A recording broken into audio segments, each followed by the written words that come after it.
মরুভূমিতে জল আমি কোথায় পাবো? ঠিক আছে, তুমি একটু এখানে থাকো, আমি দেখছি কোথায় পাওয়া যায়। মরুভূমিতে চারিদিকে ছুটছে, আর মরুভূমিতে জল কোথায় পাবে? পাচ্ছে না। ওদিকে মহামায়া বসে বসে ভাবছে, এইবার দেখবো তুই স্বামীর বদনে কি করে জল তুলে দিতে পারিস। কত বড় পরীক্ষা একটা নারীর উপরে। এইবার মহামায়া এক ঘাতক রূপ ধারণ করে বসে আছে মরুভূমিতে। আর সেইখানে গিয়ে আমার অনুসূয়া মা জিজ্ঞাসা করছে, বাবা ঠাকুর আপনি বলতে পারবেন আমি কোথায় গেলে একটু জল পাবো? ওইখানে আমার স্বামী বসে আছে, বড় বড় পিপাসায় কণ্ঠ শুকিয়ে যাচ্ছে, আমার স্বামী বড় অসুস্থ। এই মেয়ে, মরুভূমিতে তুই জল কোথায় পাবি? তবে শোন, জল পেতে পারিস যদি আমার এই অস্ত্রটা দিয়ে তুই তোর এই দক্ষিণ উরুদেশটাকে ছেদন করে দিতে পারিস, তোর ডান চরণটাকে যদি কেটে ফেলে দিতে পারিস, তাহলে এক্ষুনি তুই এই জায়গা থেকে জল পাবি। অনুসূয়া মা মনে মনে ভাবলেন, স্বামী এ দেহটা তোমার, আমার নয়, তোমার সেবার লাগি, তাহলে তোমার সেবার লাগি দেখো আজকে তোমার অনুভূতি বিনা তোমার পিপাসার জলের জন্য আমার ছেদন করতে হবে। তুমি আমায় ক্ষমা করে দাও, কারণ আমি যদি আমার এই উরুদেশটা ছেদন না করি, আমি পিপাসার জল পাবো না। ঘাতকের কাছ থেকে তুলে নিয়েছে। মহামায়া অবাক হয়ে যাচ্ছে, যেটা কি করে সম্ভব, যেটা আমরা হলে পারতাম না। আর একজন সাধারণ মর্তের নারী স্বামীর মুখে জল দেবে বলে নিজের একটা চরণ ছেদন করে দেবে। ঘাতকের কাছ থেকে অস্ত্রটা নিয়েছে অনুসূয়া মা। বেশ বাবা ঠাকুর, আমি কথা দিলাম আমার এই অঙ্গ ছেদন করে দিলে আমি জল পাবো। পাবি মা, ছেদন করে দেখা। ওম পতি পরমেশ্বরায় নমঃ, ওম পতি পরমেশ্বরায় নমঃ, ওম পতি পরমেশ্বরায় নমঃ বলে ওই দক্ষিণ উরুদেশে ছেদন করে দিল। আর যখনই ছেদন করে তখনই দেখে না বাবা, ওই মরুভূমিতে জল থই থই করছে। চমকে উঠলো অনুসূয়া মা, এটা কার এমন মায়া? স্বামী সেবার জন্য একটা উরুদেশ কেটে দিল। জল নিয়ে যাবে কি করে? পাত্র তো নেই, নিজের আঁচলটা জলে ভিজিয়েছে আর যাচ্ছে ওই বালির উপরে মা বুকে হেঁটে, ওই বুকে হেঁটে যাচ্ছে। বালি তেতে গেছে গরমে, বড় কষ্ট। যখনই ওই বুকে হেঁটে যাচ্ছে, অত্রিমুনির পিছনে গিয়ে স্বামী যাতে দেখতে না পায়, ওই আঁচলটা নিগড়ে স্বামীর বদনে জল আছে। বড় তৃপ্তি পেলাম অনুসূয়া, বড় তৃপ্তি পেলাম। কিন্তু তুমি পিছনে কেন? সামনে এসো। যেই না এসে সামনে একটা পায়ে দাঁড়িয়েছে, অনুসূয়া এত রক্ত, তোমার আর একটা চরণ কই? অপরাধ নিও না, আমি জানি অপরাধ করেছি, আমি ভুল করেছি, আমি তোমার অনুমতি দিইনি। কিন্তু তোমার অনুমতি নিতে গেলে যদি দেরি হয়ে যেত, ওই জন্য তোমার আদেশ বিনা তোমার পিপাসার জলের জন্য আমার এই উরুদেশটাকে আমি ছেদন করেছি। অনুসূয়া, আমার জন্য তোমার এখনো এত প্রেম, এত ভালোবাসা। আমি যদি একদিন ভগবানকে ডাকি, আমি অসুস্থ হতে পারি। আমি এই মুহূর্তে তোমাকে আশীর্বাদ দিলাম, তোমার যেমন চরণ ছিল আবার তেমন হয়ে যা, হয়ে যা, হয়ে যা। তখনকার সাধু মুনি ঋষিদের একটা বাক্য অনেক মূল্য। তো একটা কথাই আবার যেমন চরণ ছিল তেমন দুটো চরণ হয়ে গেল। দেখতে দেখতে 1 মাস হতে আর 3 দিন বাকি আছে। একটা গাছের তলায় স্বামী অসুস্থের মাথাটা কোলে করে নিয়ে বসে আছে।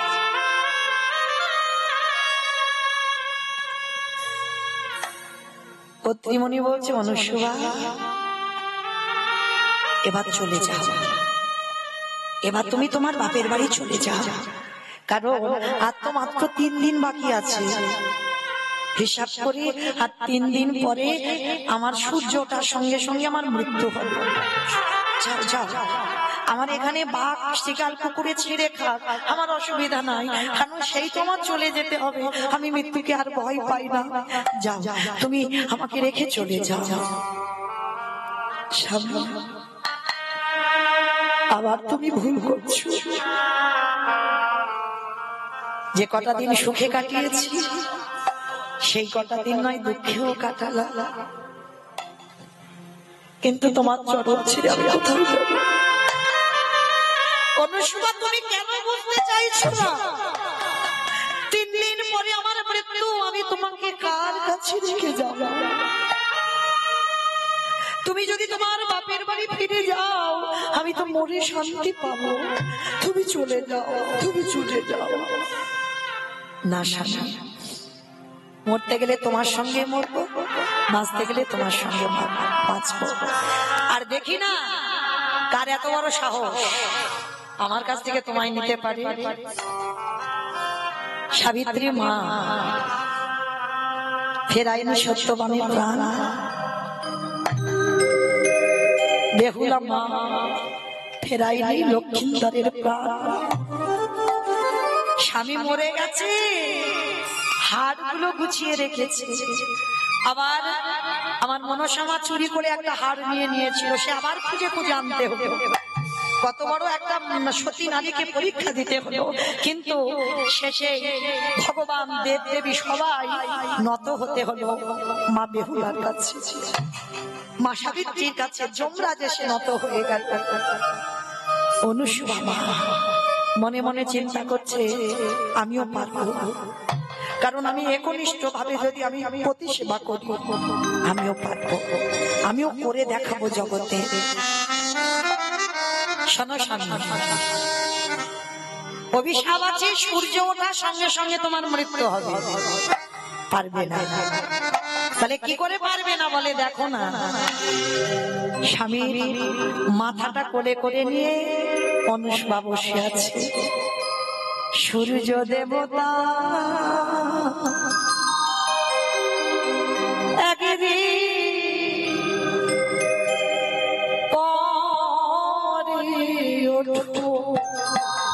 সূর্য দেবতা একদিন পরে ওঠো, সূর্য দেবতা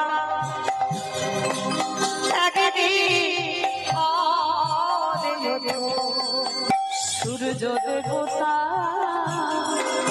একদিন পরে ওঠো। সতী নারী শীতের সিঁদুর মুছে দিল, সতী নারী হাতের শাখা ভেঙে দিল। তোমায় বলি সূর্য দে উদয় হইও না, সূর্য দেবতা একদিন পরে, সূর্য দেবতা একদিন পরে ওঠো। যখনই অনুসুয়া মা বলল সূর্য দেবতা একদিন পরে ওঠো, সতী নারীর হাতের শাখা শীতের সিঁদুর তুমি কোনোদিন মুছে দিতে পারো না। এইবার ওই একটা কথায় সূর্যদেবের ওঠার রাস্তা অবরোধ হয়ে গেল।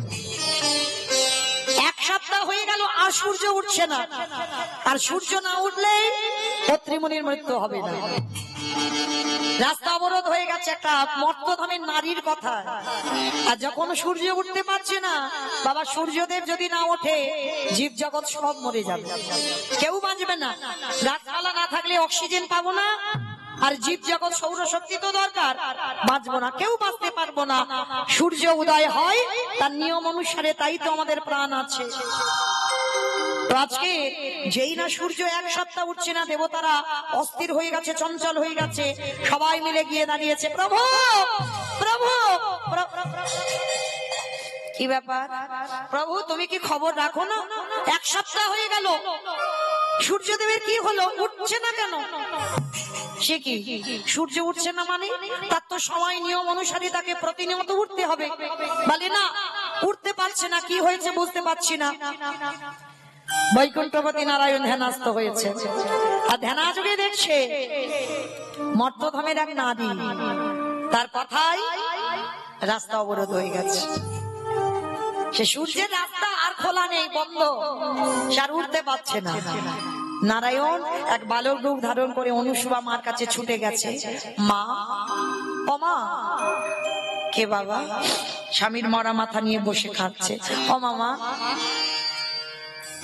কৃপা করে তুমি সূর্যকে উঠতে বলো, কারণ তুমি সূর্যকে উঠতে বলছো না বলে সূর্য উঠতে পারছে না। আর সূর্যদেব যদি না ওঠে, তুমি কি চাও মা যে তোমার একটা কথায় জগতে সবাই মারা যাক?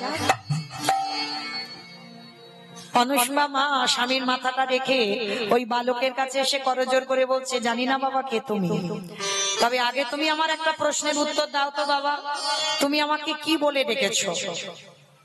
বলে, কেন মা বললাম? বাহ, হ্যাঁ রে বাবা, মা বলে যখন ডাকলি, কোন মা কি পারে, কোন সন্তান কি পারে যে তার মার শীতের সিঁদুর হাতের শাখা ভেঙে দিতে? তুই কি করে বলছিস সূর্য যদি ওঠে আমার স্বামীর মৃত্যু হয়ে যাবে? ও মামা, আমি কথা দিলাম, যদি তোমার স্বামীকে আবার বাঁচিয়ে দিই, পারবি না, কারণ তুই তো আমার স্বামীকে নিবি না, নেবে যমরাজ। যমরাজ আসুক, সে বলুক, তারপর।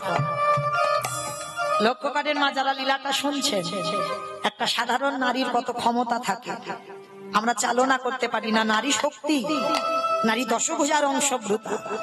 জগৎ জননী মা যেমন 10 হাতে অসুর নিধন করেছিল, যেদিন অসুরদের অত্যাচারে দেবতারা স্বর্গ ছাড়ে, জগৎ জননী মা দশভুজা দুর্গা 10 হাতে সামলেছিল। আর আপনারা আমরা সেই মহামায়ার অংশভূতা, অংশের অংশ। তো আজকে আমরা চালাতে পারি না, চালনা করতে পারি না, তাই সেই শক্তিটা আমাদের জেগে ওঠে না। কিন্তু যদি কেউ জাগাতে পারে, নারী শক্তি থেকে সবসময় পুরুষ দুর্বল হতেই হবে। এইবার যেই না বাবা এসে অনুসুয়া মা করজোর করে দাঁড়িয়ে বলছে, বাবা যমরাজ এসে তো আমার স্বামীকে নিয়ে যাবে। নারায়ণ ছুটে গেছে যমরাজের কাছে। যমরাজ, যাও যাও যাও, তুমি তাড়াতাড়ি অনুসুয়া মাকে বলো, না হলে সূর্য উঠবে না। যমরাজ ছুটে এসেছে, করজোর করে বলছে, মা তুমি তোমার কথা ফিরিয়ে নাও, আমি কথা দিচ্ছি তোমার স্বামীকে আমি প্রাণ নেব তো, কিন্তু একদিক থেকে তোমার স্বামীর প্রাণ নেব, আবার দ্বিতীয় কলেবর থেকে তোমার নতুন স্বামী, সুস্থ স্বামী আমি ফিরিয়ে দেব, কথা দিলাম। ঠিক আছে, তুমি যখন বাবা কথা দিচ্ছ, আমিও বললাম, হে সূর্যদেব, সত্যি যদি তুমি আমার কথায় উঠে না থাকো, আমি তোমার আদেশ দিলাম, এই মুহূর্তে তুমি উদয় হও, উদয় হও, উদয় হও। যেই না বলা, সূর্যদেব উদয় হলো, আর সূর্য যেই উদয় হলো, অত্রিমুনির মৃত্যু হয়ে গেল। একদিকে মরা স্বামী, আর একদিকে যমরাজের আশীর্বাদে সুস্থ সবল স্বামী প্রাণ ফিরে পেল। আর যখনই প্রাণ ফিরে পেয়েছে, অনুসুয়া মার আনন্দ, সব কাজে জয়ী হয়ে স্বামীকে নিয়ে ঘরে ফিরেছে। ব্রহ্মা বিষ্ণু মহেশ্বর তিনজনে চিন্তা করছে, আচ্ছা নারদ যে রান্না খেয়েছে, আমরা তো ওই রান্না খাই নাই, যাই আমরা একটু খেয়ে আসি অনুসুয়ার হাতের রান্না। এইবার 3 দেব সাধারণ বৈষ্ণব রূপ ধারণ করে অনুসুয়া মার কাছে গিয়ে বলছে, অনুসুয়া ভিক্ষান দেহি। এখনো পরীক্ষা ফুরাচ্ছে না, এখনো চলছে, ভিক্ষাং দেহি। যেই না আঁচলটা পেতেছে, মা অনুসুয়া বলছে, এসো বাবা এসো, তোমরা কারা, আমাদের চিনবে না মা, আমরা কটা দিন এখানে থাকতে চাই। ভালো কথা তো, আমি কথা দিলাম, আমি মাদুপুরি করে আমি স্বামী সেবা দিয়ে আমি তোমাদের সেবা দেব। এসো শোনো, পরম বৈষ্ণব বাবা ভোলানাথ বলছে পরীক্ষা নিচ্ছে, ওই রকম করে সেবা দিলে হবে না। সেবা যদি একান্ত দিতে চাও, আমাদের সামনে তোমাকে বিবস্ত্র হয়ে সেবা দিতে হবে। চমকে উঠলো অনুসু বাবা, বিবস্ত্র হয়ে সেবা দিতে হবে? হ্যাঁ। বলো পারবি না? আমরা অন্য বাড়ি দেখবো না। দাদা, অতিথি বৈমুখ করতে নেই, তোমাদের যখন সেটাই ইচ্ছা তাই হবে। কিন্তু মা, সন্তান ছোট থাকলে ভালো, সন্তান যখন বড় হয়ে যায়, যতই হোক সন্তান যখন বড় হয়ে যায়, মায়ের তো একটা লজ্জা বোধ আসে, সন্তানেরও একটা লজ্জা বোধ আসে। তা মা অনুসুবা কত বড় বড় সন্তান সমজ্ঞানে দেখলেও বিবস্ত্র হবে কি করে? অনুসুবা আমারও শক্তি কম নয়, মনে মনে ভাবছে তোমরা যেই হও না কেন, তোমাদের আমি চিনি না বটে, তবে আমিও জানি বিবস্ত্র হয়ে সেবা দেব। স্বামীর কাছ থেকে কুমণ্ডলীর জলটা এনেছে, ওরও তো একটাই মন্ত্র, ওম পতি পরমেশ্বরায় নমঃ। আর ওই মন্ত্রটা বলে তিনজনের গায়ে জলটা ছিটিয়ে দিয়েছে। আর যেই ছিটিয়ে দিল, তিনজনে আসনে বসেছিল, তিনজনে শুয়ে পড়েছে। মানে ওই মন্ত্রপুত জল পেয়ে বাবা 6 মাসের বাচ্চা হয়ে গেছে। আর এমন মন্ত্রপুত জল, ও 6 মাস থেকে আর 7 মাসের বাচ্চা হবে না। বড্ড আমার সঙ্গে চালাকি। বিবস্ত্র হয়ে সেবা দিতে হবে তো, ঠিক আছে দেব, আমার অসুবিধা নাই। আর সন্তান তো ছোট হয়ে গেল, এইবার মা বাৎসল্য প্রেমে একটা একটা করে কোলে নেয়, আর মা বিবস্ত্র হয়ে প্রত্যেকের মনোবাসনা পূর্ণ করে। আর বৈকুণ্ঠপতি নারায়ণ মনে মনে ভাবছে, হায় হায় হায় হায়, এই জন্য এই বেটা রানতে। এইবার যেই না বাবা আমার অনুসুবা মার কাছে এসে দাঁড়িয়েছে, আর 3 দেবকে সেবা দিচ্ছে, আর 3 জনেই যেন অনুসুবা মার সন্তান। হ্যাঁ। আর বৈকুণ্ঠপতি নারায়ণ মনে মনে ভাবছে, যাই হোক বাবা, যাই হোক, ভোলানাথ ভুল করুক আর ঠিক করুক, অনেকদিন পরে একটু আরামে আছি। অনেকদিন পরে একটু আরামে আছি, কারণ ভক্ত খেতে দেয় না, শুতে দেয় না, বসতে দেয় না, সর্বক্ষণ নারায়ণ নারায়ণ নারায়ণ। আর বিশেষ করে তো নারদ, একটু কটা দিন আমি একটু আরামে থাকবো।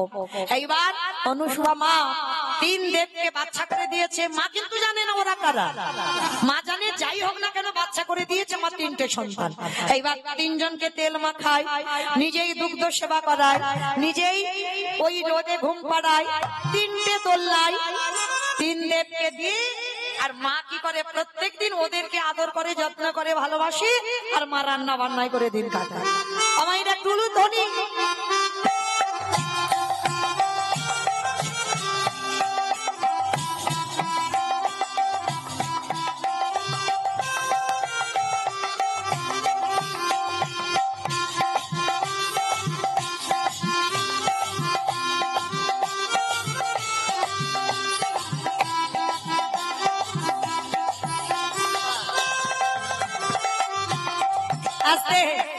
মায়ের খুব আনন্দ, 1 সপ্তাহ তো আমার প্রভুরা খুব ভালো আছে, অনুসুবা আমার আদর পাচ্ছে, আর দিব্যি সময় মতো ঘুমাচ্ছে, খাচ্ছে, খেলছে, সব করছে। তা এইবার 3 দেবী ওদিকে চিন্তায় পড়ে গেছে, 1 সপ্তাহ তো যাচ্ছে না প্রভু। তাই নারদ, তাই নারদ, হ্যাঁ রে প্রভু কোথায়? বলে কেন, প্রভু তো চাকরি পেয়েছে। বলে কিসের চাকরি? বলে কেন, সন্তান হয়ে গেছে। সন্তান তার কাছে? বলে জানি না, তোমরা খুঁজে নাও। 3 দেবী অনুভব করতে পেরেছে, অনুসুবা মার কাছে গেছে, আর গিয়ে মা ওই 3 জনে দোলনায় আছে, বারবার দেখছে।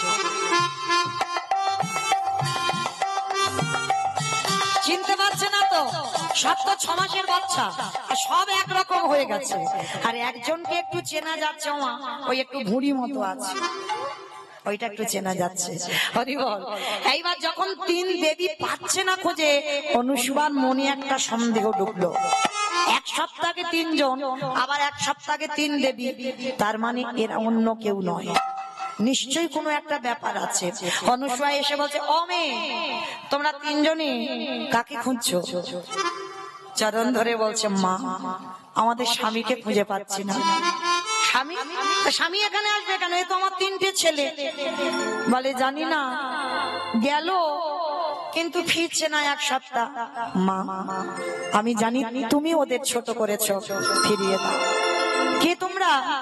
নিজ রূপ ধারণ করলো জগৎ জননী মহামায়া, এত পরীক্ষা নিল, অনুসুয়া মার কাছে হাত জোড়ো করেছে, স্বামীকে ফিরিয়ে দাও।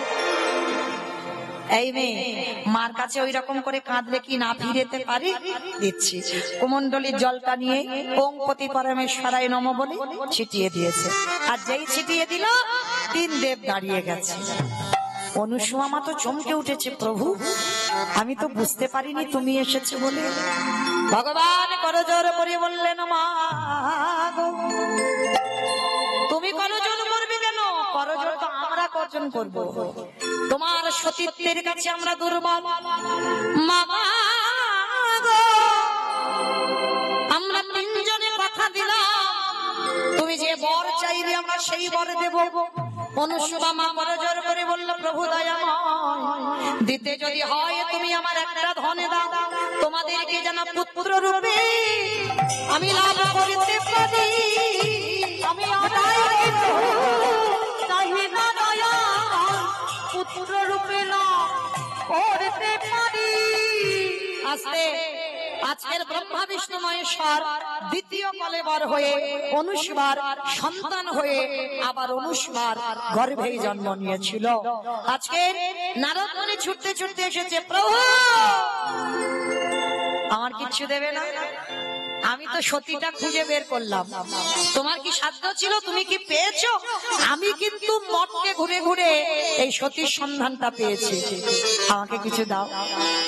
কি দেব নারদ? বলে অন্য কিছু নয়, তোমরা নিজ নিজ যুগল হইয়ে দাঁড়াও, আমরা যেন নয়ন ভরে যুগল দর্শন করতে পারি। অত্রিমুনি ছুটে এসেছে, ছুটে এসে বলছে, অনুসুয়া আমি একদিন বলেছিলাম তুমি ভগবানকে সন্তান রূপে কোলে পাবে, সেই পেলে। নারদ এসে বলল, মা অনুসুয়া, সেদিনে যে বৈষ্ণব সেজে আমি গিয়েছিলাম তোমার বাড়িতে তোমার সতীত্ব দেখবার জন্য, তাই তুমি উত্তীর্ণ হয়েছো এই মর্তের মাটিতেই, তুমি একমাত্র মহাসতী অনুসুয়া। নিতাই গৌর প্রেমানন্দে হরি বল। তুমি সমাজকে শিখিয়ে দিলে যে ঠিক ঠিক যদি পতি চরণ ভজন করা যায়, তাহলে জগৎপতির চরণ লাভ করা যায়। স্বামীর বামে, স্বামীর বামে, স্বামীর বামে দাঁড়াইল নবীন কিশোরী গো,